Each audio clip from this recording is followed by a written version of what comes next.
결국 1인당 GDP가 미국과 동등한 G2 국가로 가자라는 것을 의미합니다. 시진핑의 공동 부유에 대한 의미를 저는 좀 다르게 보거든요.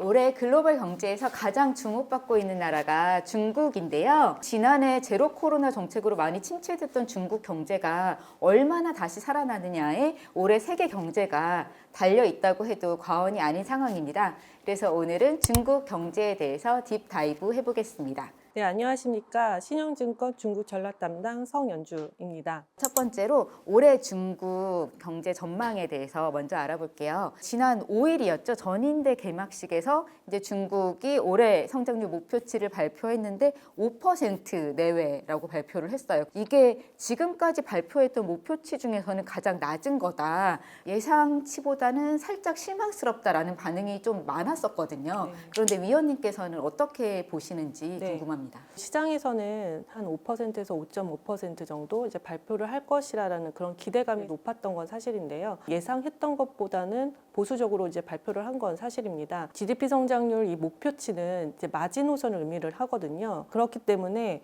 그 얘기는 올해 그 실제치가 최저 뭐 이 정도 수준은 나오겠다라는 그런 의미입니다. 실제로 더 중요한 마지노선의 의미로 중국 정부가 생각하는 지표 자체는 사실은 이제 고용입니다. 그러니까 중국도 사회주의 국가다 보니까 고용 안전이 최우선인데요. GDP 성장률 목표치 말고 도시 신규 취업 인구수 그 수치를 좀 더 봐야 될 필요가 있다. 2017년에 그 도시 신규 취업 인수가 1,000만 명에서 1,100만 명으로 상향 조정이 되고 나서 7년 만에 올해에 1,200만 명으로 상향 조정이 됐습니다. 역대 최고치로 이제 조정이 된 상황인데 그것이 의미하는 거는 고용을 감안한 중국의 GDP 성장률 마지노선이 기존 예상치보다 한 0.4%포인트를 상향 조정을 할 수 있다는 그런 의미거든요. GDP 성장률 목표치는 5%로 발표가 됐지만 실제로 중국 정부가 생각하는 목표치 밴드는 5%에서 5.5% 정도로 생각할 수 있다. 그런데 어떻게 그렇게 1,100만 명 수준의 신규 취업자 수가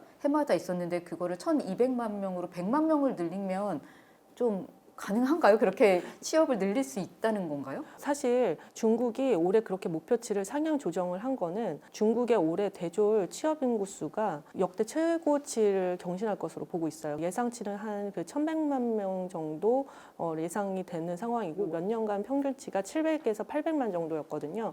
그런 거에 비하면 굉장히 많이 늘어나는 거죠. 아마도 그걸 감안해서 이번에 목표치를 상향 조정한 것으로 보고 있습니다. 서방 언론이라고 할까요? 네. 그런 데서는 뭐 5% 이제 뭐 중국도 피크를 찍었나? 막 이런 식으로 차이나 피크 이런 말까지 나오더라고요. 이제 중국도 한풀 꺾였다 성장세가 하는 시각이 좀 있는데 그런 거에 대해서는 어떻게 보세요? 중국이 2010년 두 자릿수 때 성장률을 마치고 사실 그 이후에는 계속 한 자릿수 때 성장률이고 성장률 자체는 계속 좀 둔화가 되고 있는 상황입니다. 2015년에 중국의 이제 생산 가능 인구수가 이제 줄어들면서 그리고 또 GDP에서 제조업 비중보다는 이제 서비스업 비중이 높아지니까 선진국과 마찬가지로 중국도 성장률 수치 자체는 이제 내려갈 수밖에 없어요. 산업 구조 자체도 많이 변화가 되고 있기 때문에 그리고 또 2018년부터는 또 미국이 중국을 견제를 하면서 중국이 사실 대내외 환경 자체가 굉장히 이제 녹록치만은 않은 상황이다 보니 중국도 이제는 양적 성장보다는 좀 질적 성장으로 가야 되겠다. 그래서 핵심 산업들, 뭐 반도체나 헬스케어 이런 산업에 대한 자금률을 높이는 공급망 고도화 전략을 취하고 있고 그리고 뭐 1대1로를 통한 연안 국가들과의 무역이라든지 이런 협력들을 강화하면서 중국 안에 있었던 과잉 생산 산업들에 대한 투자를 해외로 개척하는 투자 전략들을 지금 모색하고 있는 상황이라고 보시면 됩니다. 중국 내수 경제 쪽을 네네. 좀 더 들여다보면요. 일단 2월이죠. PMI 지수. 이거 중국 경제 얘기할 때 지금 어떤 상황인지 제조업 그 PMI 지수 많이 얘기하는데 상당히 좋았다고 뭐 11년 만에 최고치다 이런 얘기가 나오더라고요. 아무래도 이제 제로 코로나 끝내고 리오프닝한 효과가 나타나는 것 같은데 실제로 뭐 투자라던가 소비라던가 그렇게 빠르게 반등을 하고 있나요? 지금 어떤 상황인가요? 1월, 2월 PMI 지수가 확실히 예상치를 굉장히 크게 상회를 했습니다. 전월과 비교를 했을 때 경기가 확장 국면이면 50% 이상, 그리고 경기가 수축 국면이면 50% 이하. 그러니까 50이 이게 기준인 선에서 이제 판단을 할 수 있는 지표인데요. 근데 중요한 거는 세부 항목들을 좀 들여다보면은 공급을 뜻하는 이 생산 지수 같은 경우는 전월 대비 6.9%포인트가 상승을 했어요. 그러니까 공급이 굉장히 많이 늘어났거든요. 철강이나 화학, 자동차, 확실히 중국이 이제 위드 코로나로 가면서 이러한 기업들의 수요 기대감들이 공급을 굉장히 많이 늘렸던 부분들이 크고, 기업들 대출 같은 경우는 이미 몇 달 전부터 빠르게 증가를 하고 있기 때문에 이런 부분들이 확실히 이 지표에 영향을 줬다라고 볼 수 있는데, 이제 문제는 수요예요. 수요는 이제 신수주 주문 지수가 있는데 반등폭이 3.2%포인트에 그쳤어요. 공급에 비해서는 반등폭 자체가 조금 이제 제한적이었다 볼 수 있습니다. 저는 가장 중요한 게 이 수요 부분에서는 부동산이라고 보고 있거든요. 사실 이제 어제 중국이 이제 CPI가 발표가 됐습니다. 2월달 CPI가 오히려 많이 떨어졌어요. 그 얘기는 아마도 중국이 아직 수요 자체는 조금 이제 회복세가 좀 느리다라고 볼 수 있고, 이런 부분들을 올려주기 위해서는 저는 부동산이 좀 중요하다라고 보고 있습니다. 중국 부동산도 상당히 관심이 많았던 그런 이슈인데 한번 푹 꺼지니까는 도대체 바닥이 어딘지 모르고 이렇게 다시 헤어나오지를 못하고 있더라고요. 네. 근데 작년에 중국 정부가 뭐 대출 규제도 풀고 네네. 뭘 많이 해준 것 같거든요. 네네. 근데도 좀처럼 안 살아나는데 네네. 좀 더 뭐를 하면 살아날 수도 있을까요? 그러니까 바닥을 네. 고칠 수도 있을까요? 2021년 4월 달부터 중국의 이제 부동산 가격 증가율이 이제 마이너스대로 진입을 하면서 사실상 그 전후로 해서 중국 정부가 금리를 이제 내리기 시작을 했었습니다. 그러면서 지금 현재 대출 금리는 역대 최저치예요.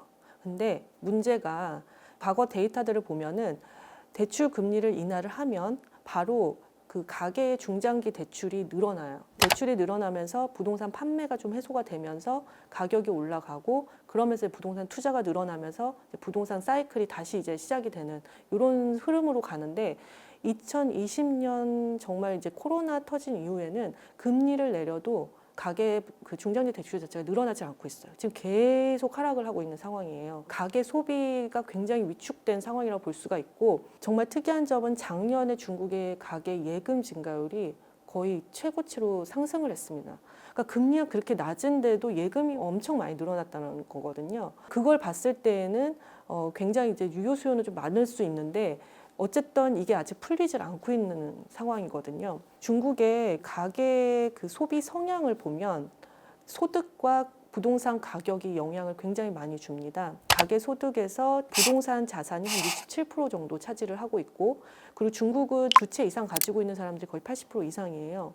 그러다 보니까 부동산 가격이 굉장히 민감할 수밖에 없고, 1월달, 2월달에 부동산 가격이랑 판매 데이터를 보시면 더 이상 떨어지지는 않아요. 바닥을 약간 다지고 있는 상황이거든요.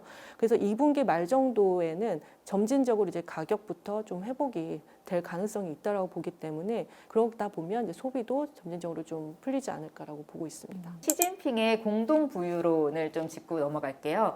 2021년에 시진핑이 공동 부유론 다 같이 잘 살자 그거 얘기하고, 또 당시에 빅테크들 때리기에 나서고 하면서 해외 투자자들은 중국 이거 너무 위험하다. 이거는 진정한 자본주의가 아닌 것 같다. 막 이런 시각이 있었거든요. 근데 이제 위드 코로나로도 넘어가고 경기 부양이 너무 중요한 상황이니까는 이젠 안 그러겠지라고 했는데, 또 요즘 보니까 차이나 르네상스 창립자가 갑자기 막 사라지고 알고 보니 조사받고 있고, 그리고 시진핑도 공개석상에서 공동부유론을 얘기를 예전보단 덜하지만 하긴 하더라고요.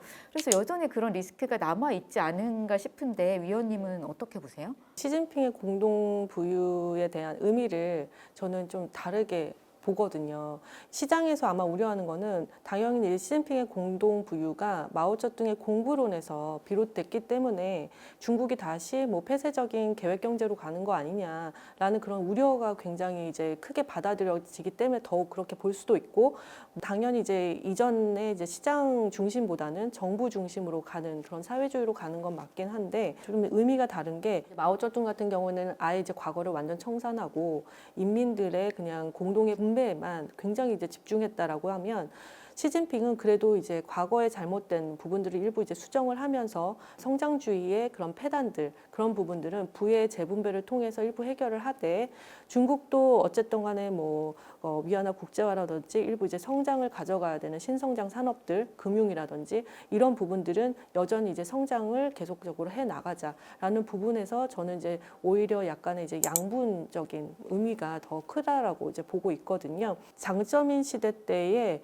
그 공산당 회의 때 중국이 마련했던 그 두 가지의 100년 목표가 있습니다. 1단계가 공산당 창립 100주년이 되는 2021년 7월 지났죠.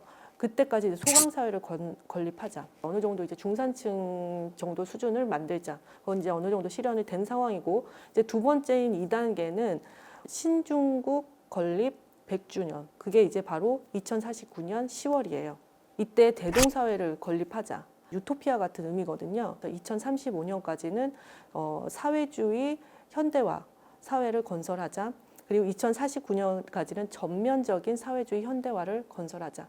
이 전면적인 사회주의 현대화 건설의 최종 목표는 결국 1인당 GDP가 미국과 동등한 G2 국가로 가자라는 것을 의미합니다. 그렇게 본다면 중국이 과연 분배 정책만으로 이게 실현이 가능할까? 그렇지는 않다. 그러니까 중국도 일부 산업이라든지 금융산업, 그다음 신성장 산업들 이런 부분들은 좀 더 이제 투자를 확대를 하고 개방하고 이런 정책들을 계속 할 가능성이 저는 크다라고 보고 있습니다. 사실 지금 미국이 네. 중국의 그런 전략을 다 알고 있으면서 엄청나게 견제를 하고 있잖아요. 네. 작년에 미국 상무부가 그 중국으로의 반도체 수출에 대해서 상당히 많은 부분을 규제를 해서 네, 네. 엄청 이슈였고 지금도 아직도 진행되고 있는데 네, 네. 또 최근 보도에 따르면은 뭐 AI나 뭐 네. 양자 기술 네. 같은 쪽에 대해서도 뭔가 규제를 할 것처럼 네. 얘기가 나오더라고요. 네. 근데 이런 부분이 사실 중국 입장에서는 꼭 필요하고 꼭 성장시켜야 할 산업일 텐데 미국이 견제를 이렇게까지 세게 하고 다른 동맹국까지 만약에 공참을 하면은 중국이 상당히 어려워질 수밖에 없겠죠. 중국이 그걸 어떻게 좀 이겨내는 그런 네. 전략을 취할 수 있을까요? 미중 분쟁 자체의 핵심은 어떻게 보면 이제 반도체라고 보고 있거든요. 2000년대에 미국의 반도체, 팹리스 부분의 기업들의 매너리즘에 빠져 있을 당시 중국은 2015년에 제조 2025라고 그래서 핵심 산업들에 대한 자금률을 2025년까지 70%까지 올리겠다. 그 보고서를 내놓으면서 굉장히 이제 투자라든지 이런 부분들을 본격적으로 했고 그러면서 화웨이가 2018년에 5G를 선점을 했습니다. 미국의 팹리스 분야의 일부분 밥그릇을 이제 뺏어가는 부분들이고 미국 입장에서는 전혀 예상치 못했던 부분이었는데 약간 이제 뒤통수를 맞으면서 그러면서 이제 공격이 들어가기 시작을 했거든요. 아마도 중국 입장에서도 반도체나 이런 부분들은 핵심 산업이기 때문에 이 반도체 굴기 자체를 포기할 수는 없거든요. 그렇기 때문에 미중 간의 이러한 그 분쟁 자체는 계속될 수밖에 없는데 그간에는 뭐 미국이 이런 견제를 하면 계속 이게 막고 있는 상황이었는데 당대회 때 10월 달에 나온 이제 보고서를 보면 핵심 정책으로 안보 발전을 굉장히 강조를 했습니다. 그러니까 안보라는 거는 결국에는 자원 무기화.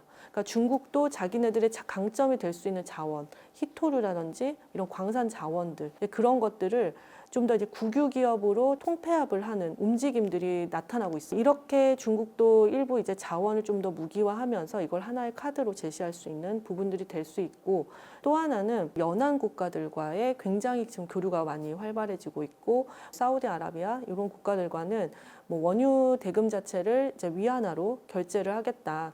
일부분은 디지털 위안으로 이제 대체를 할 가능성도 있는 상황이거든요. 이런 부분들은 오히려 이제 미국한테는 하나의 위험 요소가 될 수 있기 때문에 중국 입장에서도 미국이 좀 더 건들지 못하는 그러한 하나의 카드들을 제시할 가능성이 있다라고 보고 있습니다.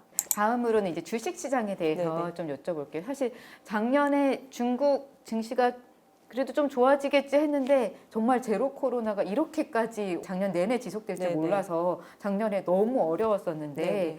그래도 이제는 리오프닝도 됐고 경기도 살리겠다고 나서고 있고 하니까는 좀 다르지 않을까 하는 기대가 있는데 올해 네네. 중국 증시 좀 어떻게 보세요? 작년보다는 확실히 올해 이제 수익률이 좋게 보고 있는 상황이고 그 원인으로는 중국 경기 자체가 부동산을 기점으로 해서 뭐 2분기 정도의 바닥에서 점진적으로 회복될 가능성이 있고 기업들의 이제 EPS 그로스 자체도 계속 상향 조정이 되고 있는 상황이거든요. 위드 코로나라든지 그리고 온라인 플랫폼 규제 완화 이런 기조들도 올해는 계속될 가능성이 있다라는 이런 부분들 올해 위안화도 좀 강세 기조로 예상이 되고 있어서 전반적으로 봤을 때 올해는 중국이나 홍콩 증시 모두 좀 긍정적으로 저는 보고 있는 상황입니다. 다만 이제 중장기적으로 이제 투자를 할 때에는 저는 이제 홍콩보다는 중국 본토 증시가 오히려 좀 더 좋다라고 보고 있고 중국 상하이 종합 지수를 기준으로 해서 이제 한번 추세를 보시면 2015년을 기준으로 해서 많이 바뀌었습니다.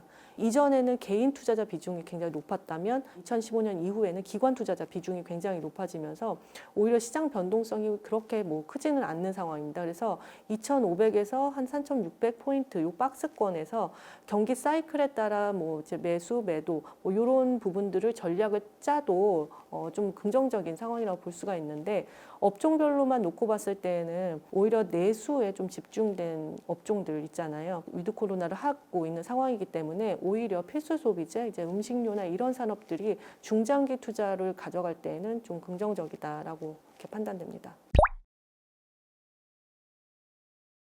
오늘 성향주 연구위원님 모시고 중국 경제에 대해서 얘기를 해봤는데요. 제가 한번 내용을 좀 요약하고 넘어가겠습니다. 올해 성장률 목표치를 중국 정부가 5% 내외로 제시하기는 했지만 이건 상당히 보수적으로 좀 마지노선을 얘기한 거다. 그래서 그렇게까지 실망할 필요는 없다라고 보고 계신 거고요.